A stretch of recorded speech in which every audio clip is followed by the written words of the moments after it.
Hola, ¿qué tal? Bienvenidos. En esta ocasión vamos a hablar sobre la física del salto y demás movimientos. En este caso vamos a hablar de los saltos que pues daba Superman. Pero antes que nada quisiera hacer unos pequeños puntos no importantes que necesito tanto ustedes y yo explicar para ponernos al corriente, ¿no? Entonces, en los primeros años de esta historieta del cómic, Superman era incapaz de volar, ¿no? Aunque podía simplemente saltar por encima de edificios altos de un solo brinco, gracias a que la gravedad de la Tierra, comparada con la de Krypton, pues era muy débil, ¿no? O era menor. Entonces, ¿cuánto podía saltar de acuerdo con su historia original? Superman, supuestamente en el primer cómic, en el número 1, el rango estaba en torno a unos 200 metros, suponiendo que no pudiera saltar esta altura en línea recta. Esto equivale aproximadamente a la altura de un edificio de unos 30 o 40 pisos allá por los años de 1938. Entonces, se supone que más o menos por ese año la altura de los pisos era de 30 a 40, perdón, de 30 a 40 pisos. La altura era aproximadamente de 200 metros allá por aquel tiempo, ¿no? Entonces, entonces nuestra cuestión se puede formular de la siguiente manera: ¿qué velocidad inicial necesitaría Superman saltando desde la acera para elevarse verticalmente unos 200 metros? No estamos hablando de una altura máxima, por decirlo así, para y sobre todo qué velocidad inicial necesito, ¿no? Esa sería la altura que necesita Superman brincar, ¿no? Entonces, lo que vamos a encontrar es la velocidad inicial con la que Superman tiene que despejar, ¿no? Entonces,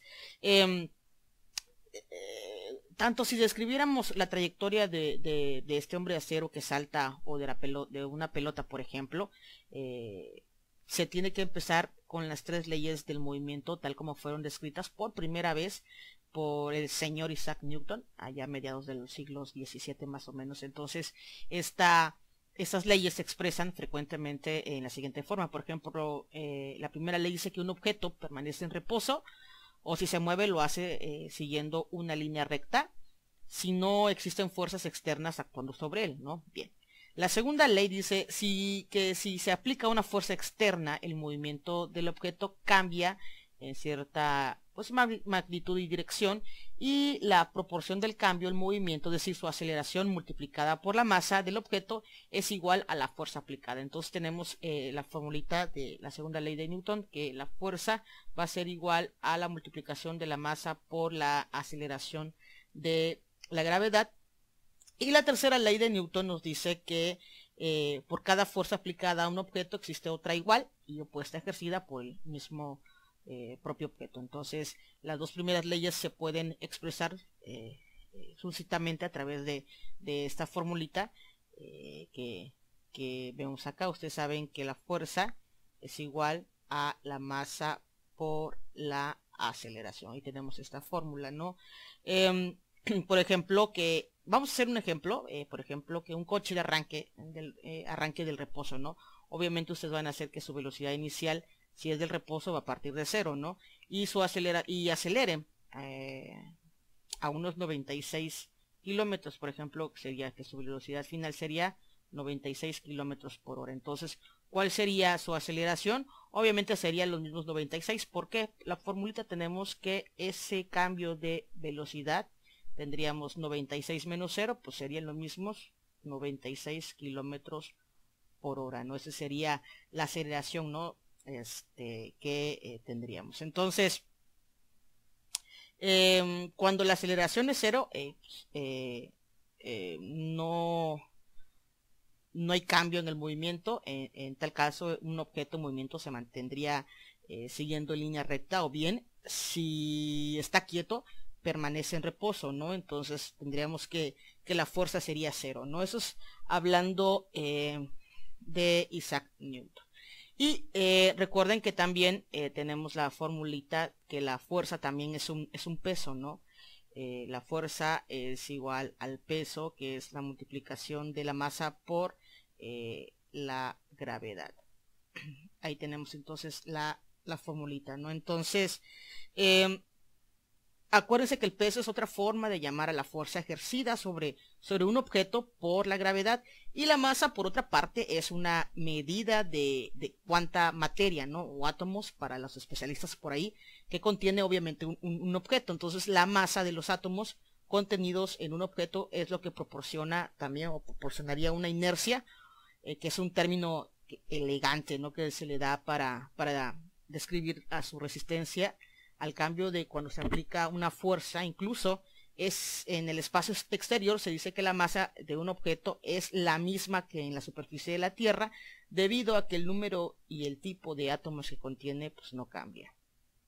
Pues bien, entonces ahí tenemos la fórmula de el peso, que pues es bien importante. Entonces, la masa de Superman en un momento dado es una constante, debido a que va a reflejar cuántos átomos hay en su cuerpo, y su peso, sin embargo, es una función de la atracción gravitatoria entre él y cualquiera que sea la masa grande sobre la que está situado. Entonces, Superman, por ejemplo, tiene un peso más grande en la superficie de Júpiter, o un peso menor sobre la Luna, comparado con su peso en la Tierra, pero su masa permanece inalterada en este caso, ¿no? Entonces, la atracción gravitatoria de un planeta o un satélite va a decrecer a medida que uno se aleje del astro, ¿no? Aunque es exactamente cero, a menos que uno esté infinitamente alejado del astro. Entonces, vamos pues a calcular, ¿no? Cuál sería la velocidad inicial con la que tiene que empezar, o la velocidad que necesita Superman para realizar un salto de 200 metros. ¿Sale? Entonces, vamos a encontrar una formulita que nos dice que tiene que hallar despejados. Básicamente tenemos que la velocidad al cuadrado va a ser igual a 2 veces la gravedad por altura. Obviamente sabemos que su velocidad inicial, suponiendo que son en este caso pues 200 metros, ¿no? Perdón, 0,00000, ¿sale? Para que no estemos ahí complicándonos. Entonces, ¿cómo vamos a calcular? Nos dice, a partir de esta formulita de la velocidad, tendríamos que velocidad va a ser igual, permítame un momento, aquí estamos fallando, velocidad es igual a la raíz de 2 por la gravedad por la altura. Entonces nosotros tenemos ya la altura de 200 metros, lo único que tendríamos que hacer es sustituir el valor. Obviamente la aceleración de la gravedad, ustedes ya la conocen, equivale a 9.8 metros sobre segundo al cuadrado, y la altura aproximadamente del edificio que salta Superman es de unos 200 metros. Ahí lo tenemos.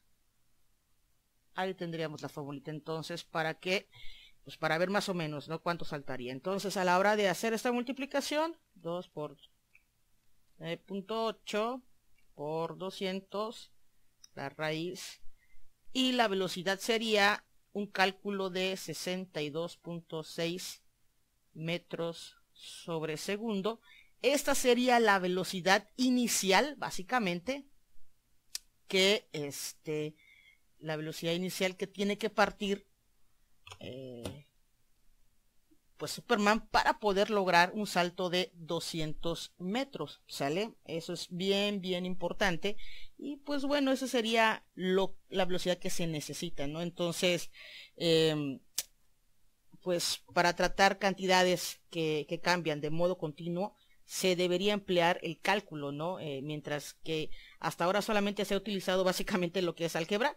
Para aplicar las leyes del movimiento descritas por Isaac Newton, se tuvo que inventar primero el cálculo antes de poder llevar a cabo sus estimaciones, pues lo que indudablemente coloca en cierta perspectiva nuestras dificultades, obviamente, de las matemáticas. Entonces, serían aproximadamente 62.6 metros sobre segundo. Ustedes pueden cambiarlo a kilómetros si ustedes quieren. Bueno, por ejemplo, esto convertido a kilómetro, tendríamos la cantidad de, vamos a ver, tenemos que 1 kilómetro equivale a 1000 metros. Esto sería aproximadamente entre 1000, tendríamos 62.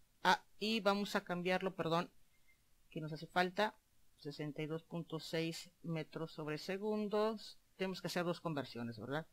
1 kilómetro arriba, 1000 metros abajo, y arriba tendríamos 3600 una hora. Entonces tendríamos 62.6 por 3600 entre 1000 sería aproximadamente de 225 kilómetros por hora. Entonces ese es para hallar pues la velocidad inicial. Entonces, ahora, para hallar cuánta fuerza se necesita, se va a utilizar la segunda ley del movimiento, que es la que ya describimos. Supongamos, ¿no?, que Superman pesa 100 kilogramos, una suposición, ¿verdad? Porque no sé cuánto pese, ¿no? Entonces, supongamos que Superman va a pesar 100 kilogramos. Entonces tenemos que calcular la fuerza cuando pasa de estar parado hasta el momento en que está saltando con una velocidad de 225 kilogramos, ¿no? Entonces, recuerden que tenemos que tener la fuerza, o hallar la fuerza, calcular la fuerza cuando pasa de estar parado hasta el momento en que va saltando con esa velocidad.